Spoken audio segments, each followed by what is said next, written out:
this is Wendy and Dave from Be Do Learn Have Live, and we are coming to you today from the gym. It is about 10:20 in the evening and we've just finished our workout. We usually have the kids with us as well, but we're on our own tonight, so we've just finished our cardio and our weights machines, and we're all sort of pumped up, ready to go home and go to bed, I guess. So this particular talk is really about listening to music and what we get out of it. And when I'm on either the treadmill or the elliptical or something, I either usually watch a motivational video, if the Wi-Fi is good, because if it's not good, which usually isn't in this place, it just stops that energy level when it keeps stopping and then, you know, like loading and stopping and loading. So usually right these days I'm listening to like a playlist for working out, and the songs that you listen to I listen to on my playlists are just things to keep me ticking over, keep me high energy level. And the one song I was listening to today, which I made up on my playlist the other day, was I Can See Clearly Now, The Rain Is Gone, which I think this version is by Jimmy Cliff, but I think there's another version as well, and I'm pretty sure there is, because when Dave and I went to Bob Proctor's Paradigm Shift last October, he actually sang on the stage because it's one of his favorite songs. And just listening to the lyrics just really helps me think that there's more to life than misery and rain, and there's always a cloud-free sky just around the corner, and the words are just fantastic. So what do you listen to when you're on the treadmill normally? Is it just a book, right? Yes, I go all out for the really heavy stuff. No, I listen to audiobooks. Actually, I was listening for an Earl Nightingale compendium of about 11 hours of various talks and speeches and things he's done, which is all good information.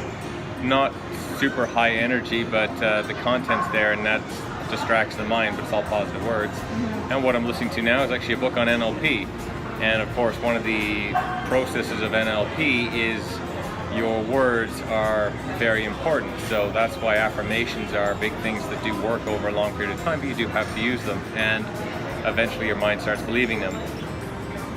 But your words, and therefore the lyrics in the songs, are very critical to how you think.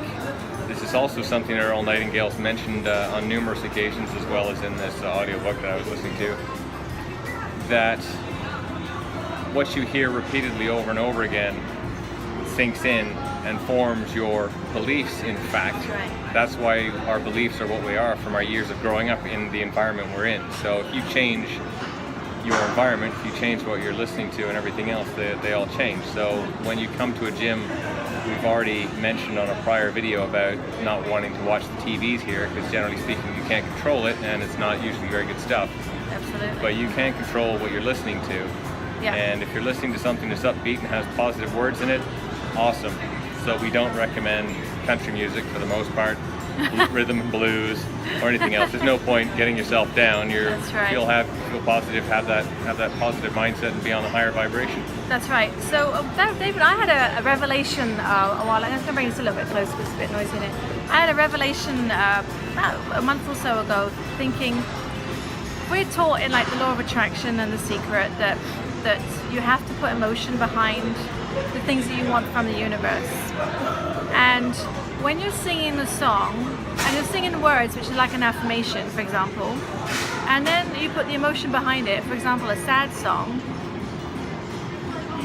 the thought I had was, are we bringing about the sadness that we're singing about because we're putting the emotion into it? We're tying in all of the passion that we have in with the, let's face it, the negative affirmation words in many songs, and in many positive songs you put positive affirmation in. So it's just a really interesting thought, and I'd love to do an experiment on that. It'd be fascinating, but obviously we won't want somebody to be miserable at the end of it. But we want everybody listening to happy songs, just variations on how happy they are. You can have an okay song to a jumping up and down kind of happy song. That's right. How about that? So usually when you're in a funk, or when people are in a funk, they generally listen to miserable, depressing music, because it just keeps them, yeah, and it keeps them in that rhythm of funkness.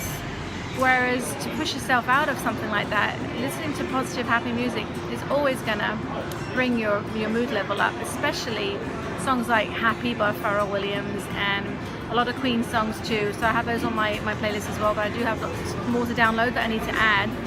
But that was just a thought that we were discussing recently, and we just wanted to share it with you. And if you have any thoughts on that, pop it in the comments. Anything else to add? Yep, it's also been proven that motion makes you feel a lot better, changes your state and Right. your mindset. And that's another reason why coming to a gym is great, because you are moving, you're moving, your whole body gets involved, all your muscles start vibrating more. But this comes into, if you're in a funk or something like that, well, get up and move. That's why take yourself out and walk around. Yeah. You don't have to do anything exciting or like way out there, but just get up and move. And it makes a whole lot of difference. That's right. Even if it's a change of scenery, so like walking around a block. It doesn't have to be a whole lot. But That's anyway. right, it's like using all your 5 senses really, isn't it? Yes, In some respects. but focusing on good things. That's right. So that's it for today. We'll see you in the next video. Bye bye.